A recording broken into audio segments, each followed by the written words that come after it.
Allí en Tenerife, cuando va a empezar el culto, yo me doy así un paseo por las sillas y a los que le veo comiendo chicle le pongo así la mano y digo, póngame el chicle ahí. Ay, pastor, no digo, póngame el chicle, yo no soy escrupuloso, a mí no me da asco nada en esta vida, póngalo ahí. Y entonces me llevo 7, 8 chicles y después le digo, yo los voy a dejar aquí, después si quieren se los entrego. Dice, no, le da asco, le da más asco a ellos que a mí. Si yo le contara lo que yo he comido, yo creo que alguna cabra vomitaría. Un día fuimos a un restaurante, creo que era nuestro aniversario. No teníamos nada, pero llega Elena toda contenta y me dice, me he encontrado en el suelo un billete de 20 euros. Y le digo, mira, sí te invito esta noche al aniversario. Y fuimos y mientras estaba comiendo, encontré 2 cucarachas en el plato. Qué asco, ¿no? 2 cucarachas. Y entonces llamo ¿cómo llaman aquí? El camarero, el mozo, el mesero. Digo, venga un momentito, hágame el favor. Digo, mire, ¿esto qué es? Y el muchacho agarra el tenedor y me dice, ¿esto? 2 cucarachas. Digo, ya sé, mijo, ya sé que son 2 cucarachas, pero ¿qué cosa? Dice, es que tenemos últimamente la cocina muy sucia, me dice. Digo, bueno, está bien. Y me dice Elena, vámonos. Digo, no, ¿cómo voy a ir si tengo hambre? Entonces puse las cucarachas así en un lado del plato y yo seguí comiendo. Así soy yo. Por eso cuando me dice, pastor, ¿a usted le gusta esto? ¿A usted le gusta lo otro? Digo, yo me como lo que haga falta, no hay ningún problema, ¿no? Ahora, nuestra alma es diferente. A nuestra alma no se le puede dar cualquier tipo de comida, porque el alma también se enferma. Y a veces hay gente en la iglesia que no levantan cabeza, ¿me explico? Gente que siempre están decaídos, están tristes, oras por ellos, escuchan los mensajes, pero que no terminan como de arrancar, yo digo, ¿no? Y es que a veces no se dan cuenta ni ellos que tienen el alma enferma. Y a veces dice, ¿por qué me viene a mí de repente esa tristeza cuando yo estaba bien la semana pasada? ¿O por qué me pasa a mí esta cosa o aquella otra? Y es que uno tiene que ir al manual, a la escritura, y pedirle al Señor olfato y discernimiento espiritual. Y el Señor te va a mostrar probablemente qué es lo que está pasando en tu vida, que a lo mejor llevas años con esa enfermedad espiritual, esa enfermedad del alma, y tú ni siquiera te has dado cuenta. ¿Saben que un día el Señor Jesucristo entró a predicar a una sinagoga? Las sinagogas no son como tenemos el culto nosotros, donde están todos juntos, ¿no? Las mujeres, los hombres, los niños, las niñas. No, las sinagogas nunca han sido así, ni en el pasado ni ahora. Las sinagogas son para la reunión principal para los hombres, solamente los varones. Y los niños que han hecho bar mitzvah, que han hecho una ceremonia que pasan de niño a hombre a partir de los 12 años y están con sus papás. Y las mamás y las niñas, ¿dónde están? Aparte, o en el balcón arriba, detrás de una pared, detrás de unas cortinas. Hoy en el culto lo pueden ver, pero no pueden estar juntos, hombres y mujeres. Aunque fueran marido y mujer, no pueden estar juntos. Ellas pueden ver al que predica, ellas pueden ver hacia afuera, pero los que están hacia afuera no las pueden ver a ellas, porque están como detrás de unas cortinas, ¿verdad? Detrás de unas celosías y no las pueden ver. Pero dice la Biblia que un día el Señor Jesucristo llegó a una sinagoga y dice que en medio del mensaje se para, lo interrumpe porque dice que vio a una mujer encorvada desde hacía 18 años. Repito, de adentro hacia afuera se podía ver, pero del púlpito, de la plataforma, allá nadie podía ver a las mujeres. Pero ella vio, porque lo que el hombre no ve, Dios lo sabe y lo conoce perfectamente. Y da igual dónde te escondas, da igual dónde vivas, da igual dónde estés, el Señor sabe dónde estás y cómo estás. Hizo algo que rompió todas las estructuras religiosas de cualquier sinagoga del mundo. Le dice a la mujer, ven. y la pone delante de todos los hombres. Y seguramente habrán dicho, ¿qué está haciendo este hombre? Esto es un pecado, esto es una falta de respeto, esto es una falta de reverencia. ¿Qué está haciendo este hombre? Poner en medio de nosotros a una mujer.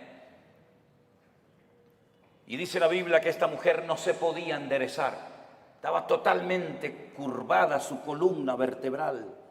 Y dice que llevaba en esa condición lamentable 18 años de su vida.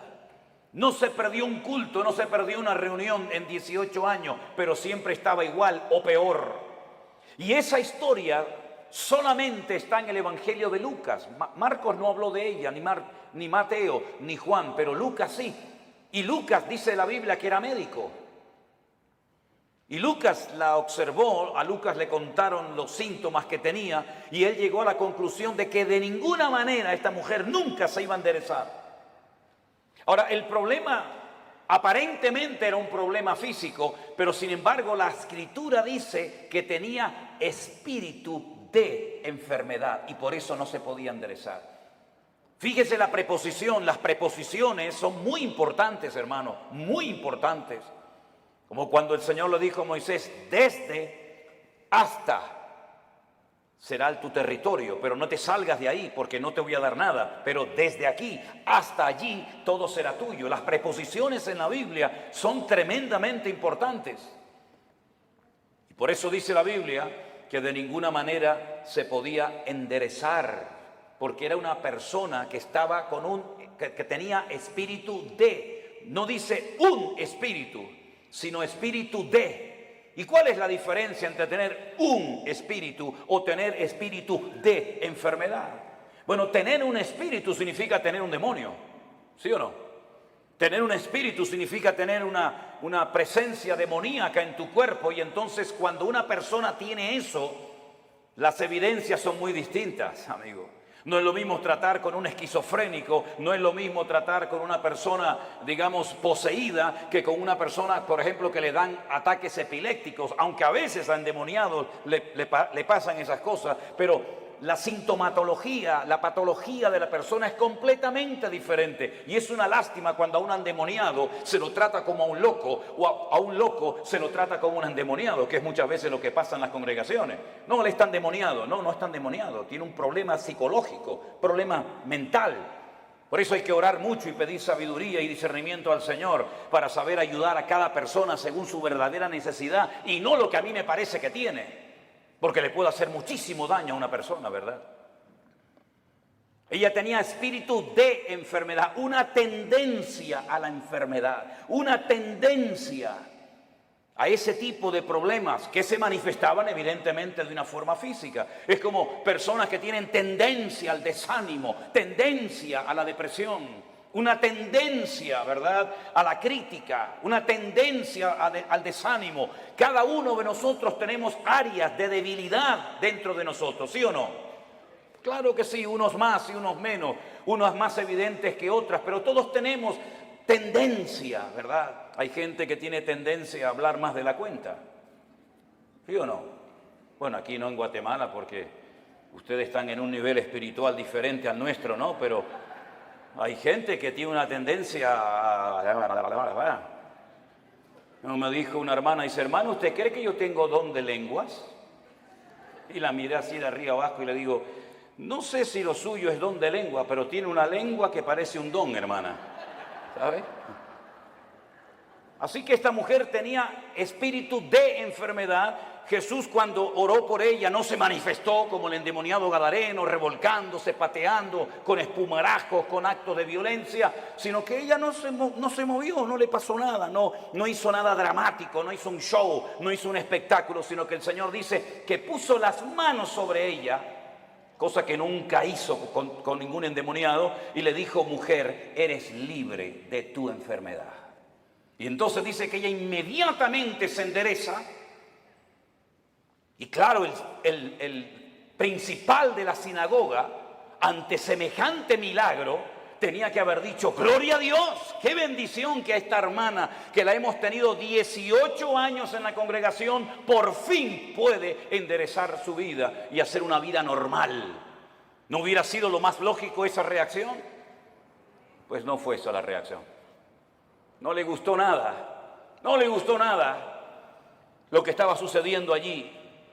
Y entonces se levanta y dice, 6 días hay en que se debe trabajar. En estos vengan, pero no en día de reposo. Vamos a ver, para entender esta palabra, hay que saber que durante la semana la sinagoga está cerrada prácticamente. El culto principal, para que me entiendan, es en el 7º día, en el día de Shabbat, el único día de la semana que según la Biblia tiene un nombre. Los nombres de la semana en la Biblia no son lunes, que es el culto a la luna, el martes al Marte, el miércoles a Mercurio, el jueves a Júpiter, el viernes a Venus, el sábado a Saturno y el Sunday o domingo al Sol. En la Biblia los nombres de la semana no tienen nombres, tienen números: día primero, día segundo, día tercero, día cuarto, día quinto, día sexto, Shabbat. El único día que tiene nombre es el 7º, porque el domingo es el primer día de la semana. Luego, cuando la gente va a la sinagoga es en el día de reposo, y él lo que está diciendo, venid durante la semana, pero no en día de reposo. Entonces, si en día de reposo no me dejas venir y durante la semana está cerrada, ¿qué es lo que está diciendo este hombre? No me vengan a molestar ni a cambiar mis estructuras religiosas en la iglesia o en la sinagoga, porque no lo voy a permitir. Ante semejante explicación, el Señor Jesucristo se levanta y le dice en el culto, en la reunión, hipócrita. Oye, qué culto tan interesante fue ese, ¿eh? Una mujer que sale detrás de una cortina, que se endereza, el otro que no sé qué, el otro que... Fue un culto muy interesante ese día, ¿eh? Cómo me hubiera gustado estar a mí allí, ¿no? Cuando el Señor se le queda mirando a este y le dice hipócrita, yo le hubiera dicho, dale, Señor, dale más. Hipócrita, ¿no se levantan ustedes en día de reposo, que según ustedes no se puede hacer esto, ni aquello, ni aquí, ni para allá, y desatan su buey del pesebre y lo llevan a beber y luego lo traen otra vez? Y a esta hija de Abraham, que Satanás la tenía atada, la tenía ahí oprimida, no se le debía de desatar en el día de reposo. No dijo liberar, dijo desatar, que es diferente. ¿Cómo es posible que hayas tenido en tu congregación 18 años a una mujer en esta condición y no has movido ni un dedo? Y vengo yo y hace un milagro el Señor a través de su vida y su ministerio, y te enfadas y te enojas por lo que ha sucedido. ¿Saben que hay personas que no quieren que Dios les sorprenda? Hay gente que no quiere cambiar, hay gente que está cómoda, hay gente que está muy cómoda, muy apoltronada con su rutina religiosa, pero el Señor ha venido para romper estructura. El Señor ha venido a su casa a hacer lo que quiere, porque al fin y al cabo la iglesia no es suya ni mía. La iglesia es la casa de Dios y Él es la cabeza, yo soy el cuerpo. ¿Te vas a dejar sorprender por el Señor o ya lo sabes todo? Esto no se puede hacer, esto sí se puede hacer, ahora de pie, ahora sentado. Pero ¿quién eres tú, el dueño de la iglesia? ¿Qué te has creído que eres tú en la iglesia? El que abres y cierras la bendición de Dios. El dueño de la iglesia no es el pastor, no es los ancianos, no son los diáconos, no es la mesa directiva. El dueño de la iglesia es Cristo, y si no es Cristo tienes un grave problema, porque te has convertido en propietario de algo que no te corresponde. En vez de un administrador, en un siervo, que para lo que está es para servir y no para servirse de, como muchos hoy en día, que en vez de servir a la gente lo que hacen es que se sirven de la gente y todo gira en torno a ellos, y se enfadan cuando no le dice a la gente, sí, pastor, sí, mi hermano, sí, el ungido, como si los demás no fueran ungidos igual que el pastor. ¿O usted no es ungido? ¿Usted no tiene el mismo espíritu que tengo yo en esta tarde? ¿Usted no lee la misma Biblia que yo? ¿Usted no va al mismo cielo que yo? Entonces, ¿por qué hacemos esas diferencias? No toque al ungido, no moleste al ungido. El ungido, ¿y usted qué es? Si usted no tiene la unción que yo tengo, entonces usted tiene un grave problema. Si el Espíritu Santo que mora en mi vida no mora en la suya, entonces usted no es cristiano, porque hay un solo Espíritu, hay un solo cuerpo, hay un solo bautismo, hay un solo Dios y hay un solo cielo para todos y cada uno de nosotros. Y eso es lo que dice la palabra del Señor, mi querido hermano. Y no hay esas diferencias. Una cosa es el respeto y otra cosa es el servilismo. Hay gente que en vez de ser siervos son como esclavos del hombre, esclavos de la doctrina, esclavos de la denominación, esclavos del ministerio. No, usted no tiene que ser esclavo de nadie, usted tiene que ser siervo de Jesucristo. Ahora dice la palabra de Dios que esta mujer se enderezó, cosa que no podía hacer antes, Porque la presencia del Señor llegó a ese lugar. Y donde está el Señor tienen que haber cambios. Lo que no puede ser es que una vida, una familia, una iglesia llamada cristiana estén siempre igual. ¿Qué es lo que hace mucha gente cuando se les predica claramente la palabra y se sienten incómodos? Bueno, lo fácil es cambiarse de iglesia, ¿sí o no? Me voy de esta iglesia porque aquí no hay amor, me voy de esta iglesia porque no cuentan conmigo, me voy de esta iglesia porque el pastor no me ama, me voy y se van a otra y después te enteras que ya no están en esa, están en otra y en otra y en otra. Es que muchas veces el problema lo queremos resolver cambiando de lugar en vez de permitiéndole al Señor que nos cambie el corazón y nos cambie nuestro carácter y nos cambie nuestra vida. Y muchas veces creemos que ya hemos llegado a un cierto nivel espiritual en el que ya no necesitamos cambios. Y la pregunta es, ¿cuántos de los que están aquí presentes quieren cambiar y quieren honrar y quieren glorificar al Señor? Levante su mano. Pues entonces, como Dios lo va a hacer a través de pruebas. Hoy se habló aquí de pruebas. ¿Saben? Dios no tiene que pedirle permiso a usted ni a mí para probarnos. Para nada. Y las pruebas por las que pasaremos a lo largo de nuestra vida, que pasaremos sí o sí, son proporcionales a nuestro nivel de fe y de madurez. Lo cual quiere decir que Dios nunca jamás va a mandar una prueba a usted por equivocación, por error. Ay, esta prueba era para Juan y se la estoy mandando a Antonio. Esta prueba era para la hermana María y me equivoqué y se la mandé a la hermana Juana. No, para nada. Las pruebas están preparadas desde la eternidad para cada uno de nosotros. Y Él nunca nos va a mandar algo que no vamos a poder soportar y llevar. Y en el caso de que nos mandara algo que humanamente hablando decimos yo no aguanto, yo no puedo con esto, no te preocupes que el Señor te va a capacitar y te va a ayudar para que tú pases por la prueba con gozo y con la bendición de Dios. Yo siempre he dicho que si las pruebas que el Señor le mandó a Abraham se las hubiera pedido o se las hubiera mandado a David, no las hubiera podido soportar. Porque como dije esta mañana, David ganó muchas batallas fuera del hogar, pero dentro perdió muchas. Sin embargo, cuando el Señor le pide a Abraham que sacrifique a su hijo, él no le dijo al Señor, ¿y por qué? Yo tengo dos, si quieres te sacrifico al primero, a Ismael. No, quiero que sacrifiques a tu único hijo, al que amas. Y le dice a Isaac. Abraham en aquel momento vivía en el sur de Israel, en una ciudad llamada Beersheba. La palabra Beer en hebreo es pozo, Sheba es 7. Beersheba, la ciudad de los 7 pozos. Él vivía en el sur de Israel. Beersheba en la actualidad es la capital del Negev, del desierto del Negev, del sur de Israel. Y el Señor le habla y le dice, ve al monte Moriah a sacrificarme a tu hijo. El monte Moriah está en Jerusalén. Es el monte donde tiempo más tarde se construiría el templo de Salomón. Él viajó, dice la Biblia, 3 días desde el sur de Israel hasta el monte Moriah. Y cuando llegan cerca del monte Moriah y lo ve de lejos, llevaba a algunos criados y él les dice a sus siervos, esperen aquí que nosotros iremos allí, adoraremos y volveremos. Fíjense qué interesante la palabra de Abraham, iremos, adoraremos y volveremos. ¿Cómo que volveremos si Dios te ha dicho que van 2 y vuelve 1? Subiréis 2 al monte Moriah, pero a uno lo tienes que sacrificar y matarlo allí, y el que volverá serás tú solo. Pero no dijo eso Abraham, dice iremos y volveremos. No fue hasta el ministerio del apóstol Pablo, cientos, miles de años después de este acontecimiento, de la aquedá, como se llama en hebreo, de la atadura, que inspirado por el Espíritu Santo, el autor de la carta a los hebreos y también Pablo dijo que tenía este hombre tanta fe y tanta confianza en el Señor que si sacrificaba a su hijo, el Señor se lo podía levantar de entre los muertos. Nunca jamás en la historia Dios había resucitado a un muerto. Nunca había habido un precedente de un muerto que resucitara. Pero Abraham sabía, porque conocía a Dios.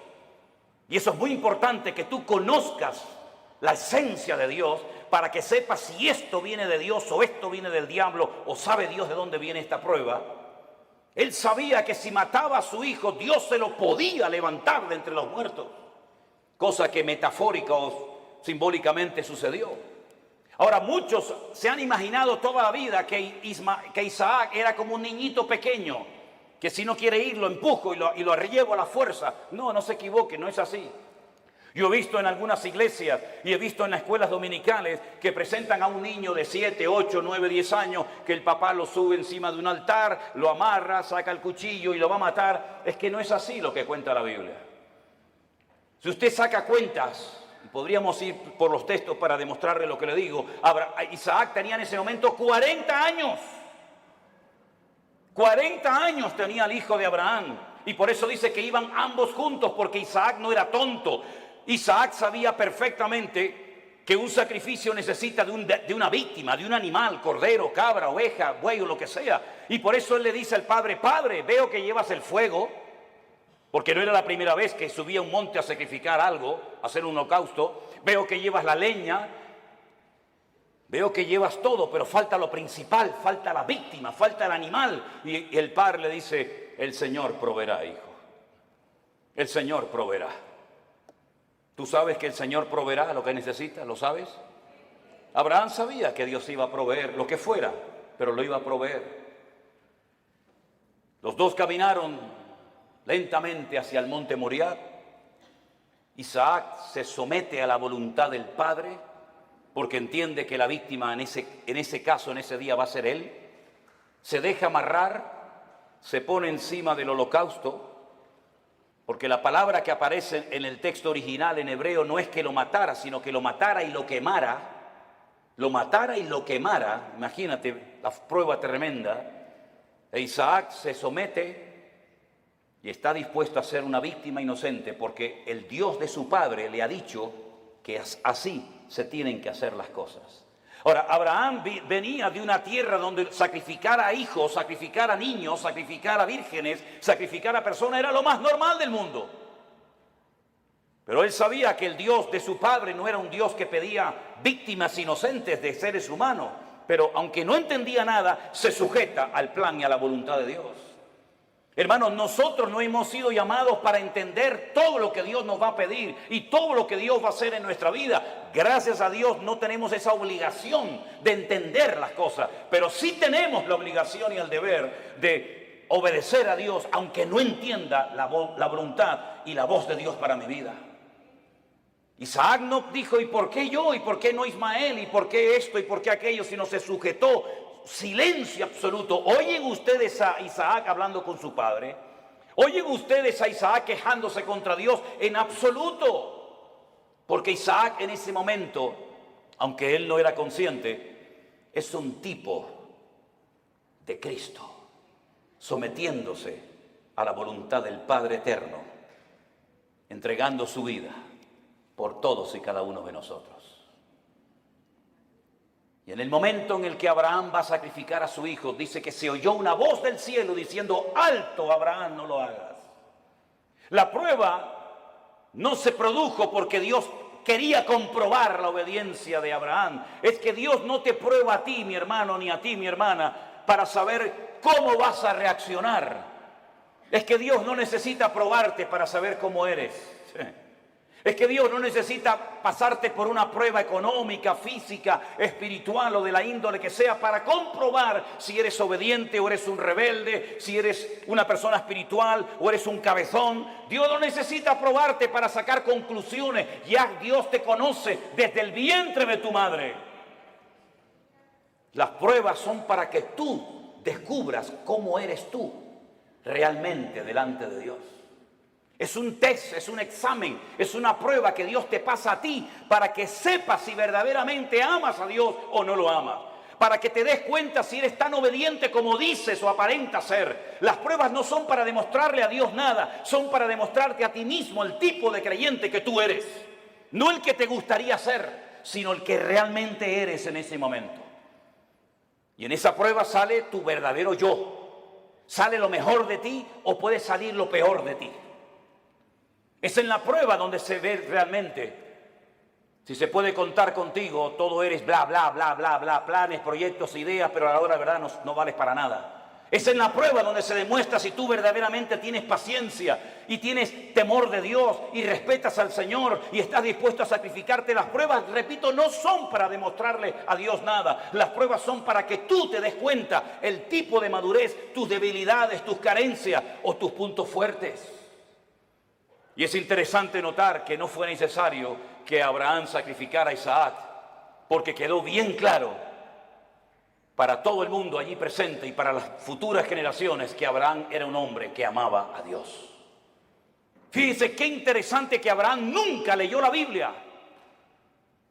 Abraham nunca leyó los Proverbios. Abraham nunca supo nada del Apocalipsis. Abraham nunca tuvo un pastor. Abraham nunca habló en lenguas. Abraham nunca, jamás asistió a ninguna congregación. Pero entonces, ¿cómo tenía tanto conocimiento de Dios sin pastor, sin iglesia, sin escuela bíblica, sin iglesia virtual, sin nada? ¿Cómo llegó a conocer tanto ese hombre a Dios? Porque Abraham se terminó dando a conocer como el amigo de Dios.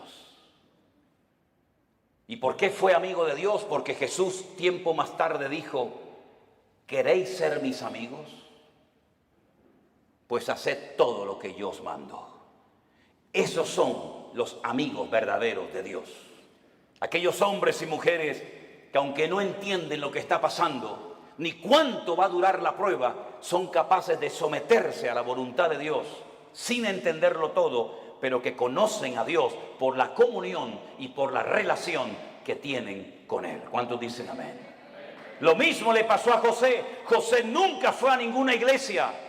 José nunca tuvo un pastor que le instruyera, que le ayudara, que le aconsejara. José nunca leyó la Biblia, pero cuando llegó el momento de la prueba más grande de su vida, él salió corriendo porque él dice: ¿cómo voy yo a pecar contra mi Dios haciendo semejante cosa? ¿Cómo él sabía si no estaban los 10 mandamientos escritos? No estaba ni una palabra, ni una coma, ni una tilde de la Biblia escrita. ¿Cómo él sabía que eso no le agradaba a su Dios? Porque el que conoce a Dios sabe lo que a Dios le agrada y lo que Dios abomina. ¿Por qué hay tanta gente en las iglesias hoy en día que están todo el santo día pidiendo confirmación? ¿Me puede el Señor confirmar si estoy llamado o no? ¿Me puede el Señor confirmar si tengo que ir allí o no? ¿Qué confirmación necesitas tú, mi hijo? Lea la Biblia, métase en la comunión con el Señor y no va a necesitar que nadie le ponga la mano encima para que le diga lo que usted tiene que hacer. Esa dependencia enfermiza de la oveja, del pastor, como si el pastor fuera su papá, como si el pastor le tiene que decir: vaya al baño ahora. No, ahora no vaya al baño, vaya para allá. No, eso no es así. Hay que ya crecer, hay que madurar, hay que aprender a ser autodidactas, porque llegará el momento que no existirá iglesia virtual, que no nos dejarán predicar en YouTube, que no nos dejarán predicar en Facebook. Llegará un momento que nos arrancarán las Biblias, llegará un momento que nos perseguirán, y en ese momento todo lo que han aprendido, si es que han aprendido algo, es lo que te va a mantener firme contra los ataques que vendrán en el futuro, mi querido hermano. No dependa de mí, por el amor de Dios, no dependa de la iglesia. Dependa del Dios Todopoderoso, aleluya. Y si no lo aprende, dudo que aguantes la prueba, porque la prueba solamente la aguantan los que aman a Dios. Yo he descubierto eso, hermanos. Las pruebas no las sacan con buena nota, con buena calificación los que han aprendido a cantar muy bien. Las pruebas no las aprueban aquellos que saben, digamos, predicar muy lindo. No, las pruebas las aprueban con muy buena nota los que en el fondo aman a Dios con toda su alma y con todo su corazón. Porque cuando una persona ama, hace cualquier locura. Cuando una persona ama, está dispuesta a poner a un hijo sobre un altar y degollarlo como si fuera una bestia. Cuando una persona ama, es capaz de oír de los labios de Cristo: vas a morir crucificado como yo. Y Pedro dice: tú sabes que yo te amo, Señor. Cuando una persona ama, está dispuesta a estar solo en una cárcel, sabiendo que no estoy solo, sino que Él está conmigo, y puedo terminar mi carrera y guardar la fe. Y cuando uno ama a Dios de todo corazón, puede escribir una carta diciendo: en mi primera defensa ninguno estuvo a mi lado, todos me desampararon.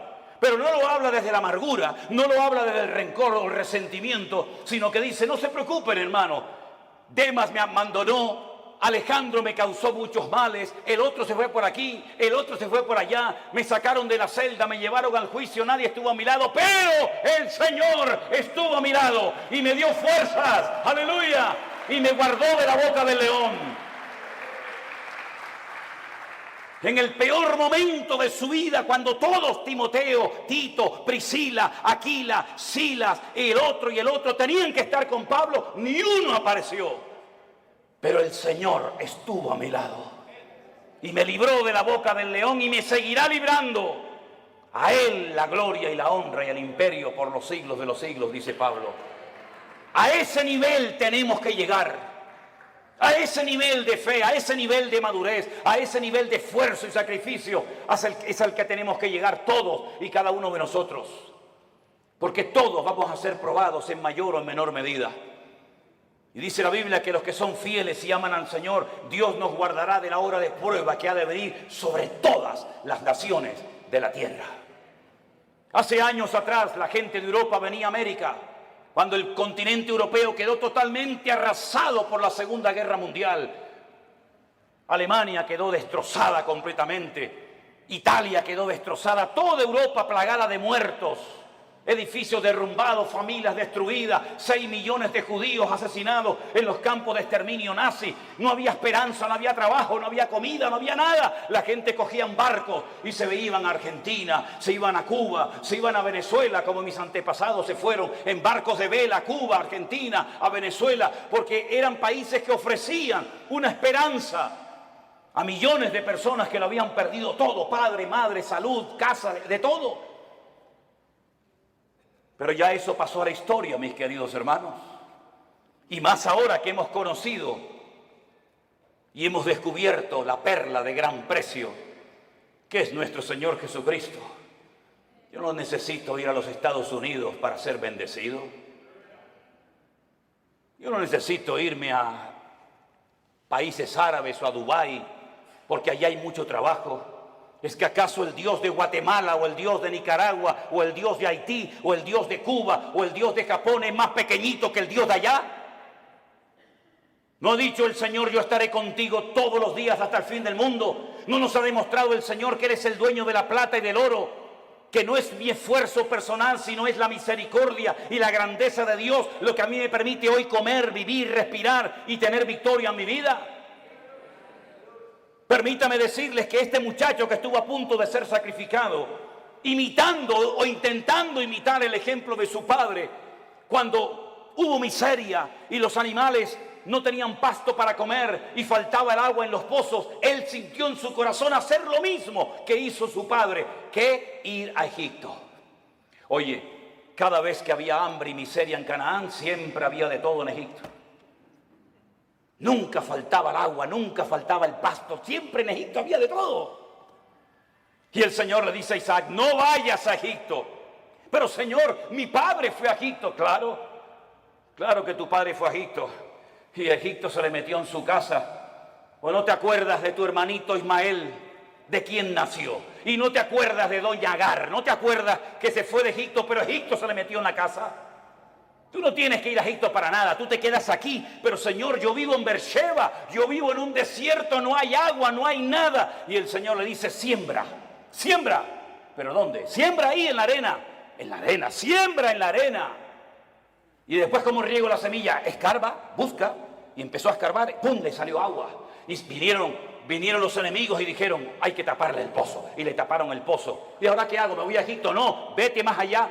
Siembra más allá y busca agua. Y encontraba agua en todos los lados. El agua estaba debajo, solamente había que buscarla. Y dice que ese año sembró y cosechó a 100 por 1 en el desierto sin agua. Y al final vinieron los enemigos, los que le echaban tierra y piedras a sus pozos, a hacer un pacto con él, a pedirle perdón y a decir, se nota que Dios está contigo. Eso es lo que el mundo necesita ver en nosotros los cristianos. que nuestra dependencia no está del dólar, nuestra dependencia no está de los países del norte. Nosotros dependemos del Rey de Reyes y Señor de los señores. Y el Señor está contigo como poderoso gigante. ¡Alabado sea Dios! ¡Aleluya! ¿No dice el Señor que yo soy el Dios de la plata y del oro? Qué fácil es decirlo, ¿no? ¿Sí? Nosotros hemos vivido por fe 40 años de nuestra vida. Y hemos enseñado a nuestras hijas a vivir por fe. Y hemos vivido desde el minuto 1 que nos casamos y desde el minuto 1 que salí de la escuela bíblica he vivido por fe. No he dependido de nada ni de nadie, sino solamente del Señor. Ha habido momentos de abundancia, ha habido momentos de escasez, pero el Señor nunca nos ha fallado, jamás, jamás. Hemos dormido en grandes hoteles, hemos dormido en carreteras, hemos dormido en selvas, hemos dormido en gasolineras, hemos dormido en la calle, hemos dormido en casas abandonadas, hemos dormido en montones de lugares, pero no da igual, porque lo importante no es lo que uno tiene, lo importante es lo que uno es en Cristo Jesús. Y ese nivel de fe es la que necesitamos hoy en día los cristianos del siglo XXI. Yo decía esta mañana y se lo recuerdo que a veces el mundo se ha metido de tal manera en nuestras vidas que parece que si no tenemos el último zapato, la última camisa, el último teléfono, la última computadora, como que nos entra la depresión. Y yo pregunto, ¿qué tenía Pablo? ¿Qué tenía Pedro? ¿Qué tenía Santiago? ¿Qué tenían nuestros hermanos en la Segunda Guerra Mundial? No tenían nada, pero cuanto menos tienes es cuanto más el Señor está contigo. Y esa es la vida que el Señor quiere que vivamos. Por eso yo siempre he predicado y lo digo. Hermanos, la Biblia que predicamos es la misma. El Espíritu Santo es la misma. El Salvador es el mismo. El poder de Dios es el mismo, pero la iglesia no es la misma. No, la iglesia no es la misma. He conocido cristianos en Estados Unidos, mejor dicho, pastores, que me dicen, ¿saben lo primero que me pregunta una persona cuando viene a nuestra iglesia pensando en la posibilidad de hacerse miembro de la iglesia? Digo, no, dice, ¿tienen buenos aparcamientos, buenos estacionamientos para los carros aquí? Sí. ¿Tienen aire acondicionado las clases de los niños? Sí. ¿Las butacas de la iglesia son de madera o son así mulliditas? Y cuando pasan la lista y tienen todo lo que sus necesidades demandan, ¿se hacen o no miembros de esa iglesia? Yo te mandaría un tiempo a África, a Corea del Norte, a Irán, a Pakistán, y a lugares donde los hermanos a escondidas de noche tienen que ir con un pico y una pala a romper bloques de hielo así de gordo y bautizarse en lagos helados para que no los maten las personas que están a su alrededor. Te mandaría a lugares donde solamente hay una Biblia para toda la iglesia y los hermanos se la pasan de unos a otros durante varios días y la copian a mano.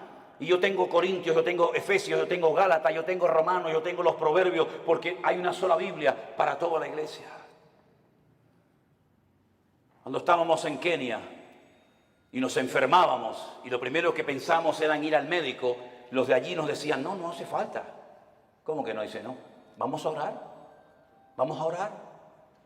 Porque sabían que tal vez no tenían dinero para medicinas, pero tenían a su alcance el poder de Dios. Nos hemos hecho tan burgueses espiritualmente hablando que si se retrasa la comida 10 minutos ya nos ponemos nerviosos. Nos ponemos tan nerviosos cuando faltan determinadas cosas y después algunos me dicen, no, yo quiero servir al Señor. Me vino uno una vez a la iglesia y me dice, yo quiero servir al Señor. Y estaba de pie y yo estaba poniendo la moqueta en la iglesia con un señor ya muy mayor. Y le digo, ¿y por qué no te agachas y me ayudas a poner la moqueta de la iglesia? Y me dice, es que yo soy cantante, yo soy músico. Digo, tú eres un idiota. ¿Cómo que cantante y músico? ¿Los cantantes y los músicos no trabajan? La Biblia dice que el que no quiere trabajar, que no coma, es decir, que se muera de hambre. Eso dice la Biblia, ¿eh? No quiere trabajar, no coma. Y el que no come ya sabe lo que le pasa. ¿No trabajaba el Señor? Dice, yo trabajo y hago la obra del que me envió.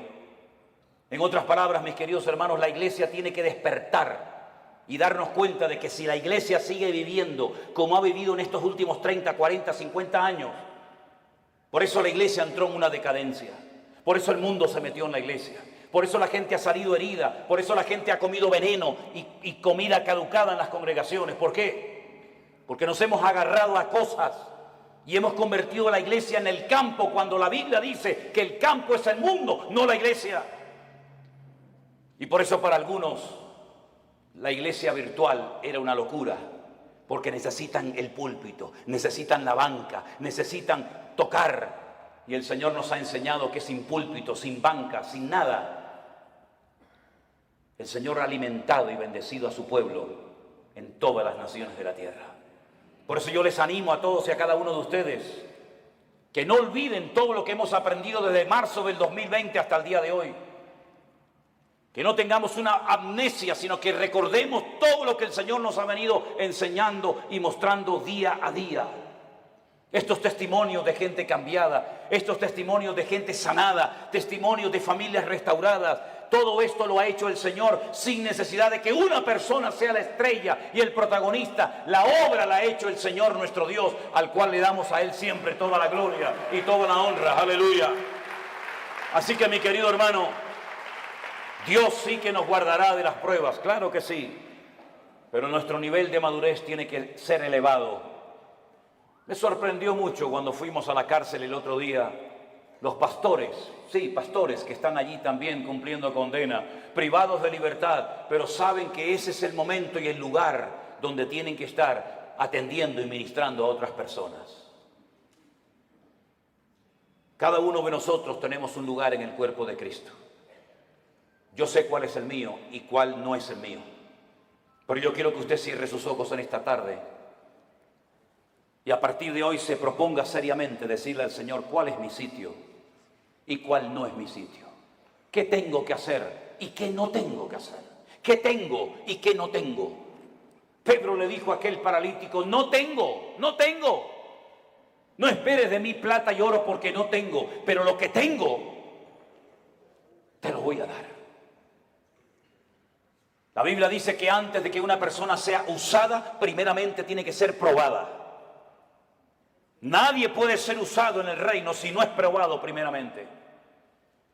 Y el Señor sabe cómo probarnos y cuánto tiempo probarnos. Dígale al Señor: enséñame a gozarme en las pruebas.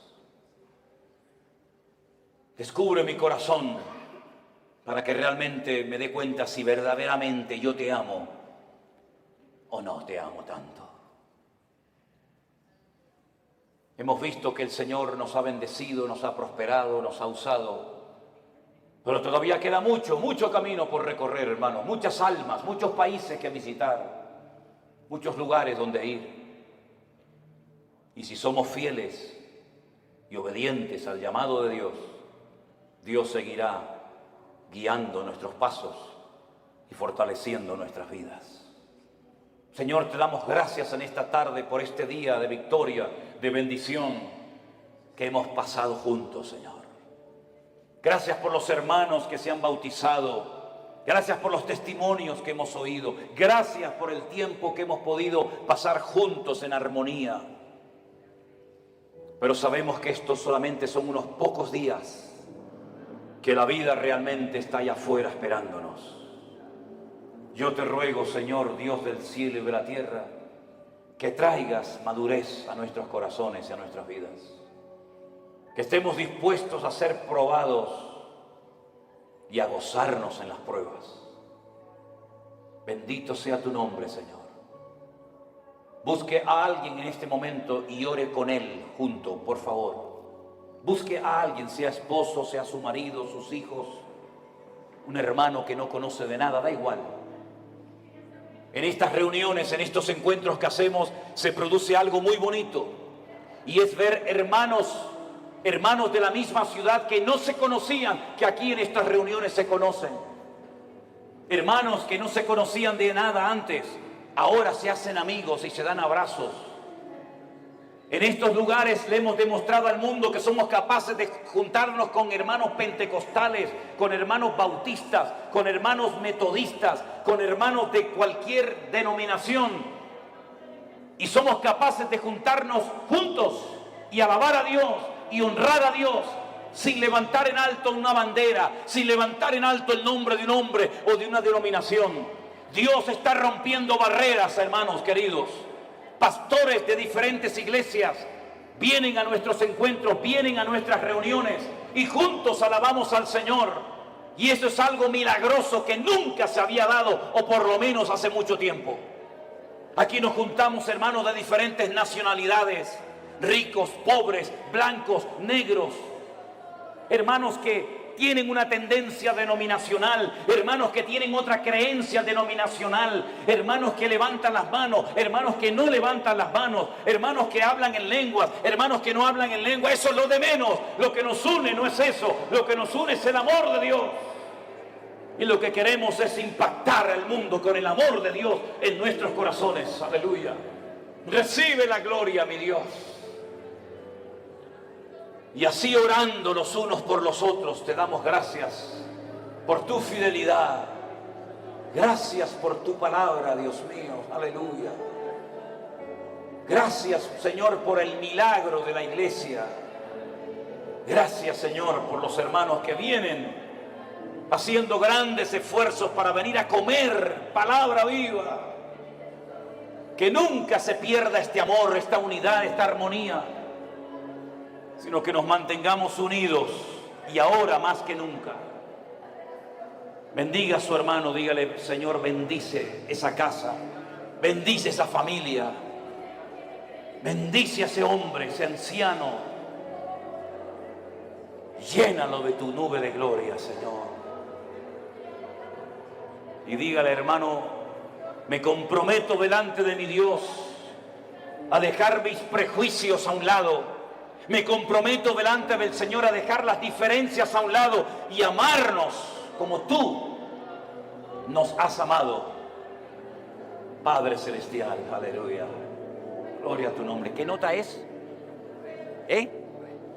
Dale un tono más alto, si puede ser. Oh, gracias, Señor. Abrace a su hermano, dígale: hermano, Dios te bendiga. Le amo, querido hermano. Pónganse de pie y salúdense. Salúdense, conozco los santos los unos a los otros. Aleluya. Gracias, Señor. Aleluya. Rey de reyes, Señor de señores, admirable, consejero, Dios fuerte, Manuel, Dios con nosotros, el Cordero que fue inmolado, eres digno de tomar el poder, las riquezas, la sabiduría, la fortaleza, la honra y la gloria y la alabanza por los siglos de los siglos. Amén. Vamos. Rey de reyes, Señor de señores, admirable. Cántenles al Señor, hermano, cántenle a Él. Sí, Señor. Amén. Y el Cordero que fue inmolado, eres digno de tomar el poder, las riquezas, la sabiduría, la fortaleza, la honra y la gloria y la alabanza. Amén. Vamos, iglesia, arriba. Rey de reyes, Señor de señores, admirable, consejero, Dios fuerte, Manuel, Dios con nosotros, el Cordero que fue inmolado, eres digno de tomar el poder, las riquezas, las...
es Señor de señores, admirable, consejero, Dios fuerte, Manuel, Dios con nosotros. El Cordero que fue inmolado en el signo de tomar el poder, las riquezas, la sabiduría. Aleluya. La honra y la gloria por los siglos. Fuerte, vamos. Muévete, mi Dios. Aleluya. Llena este lugar con tu gloria, Rey ver, y el Señor del Señor.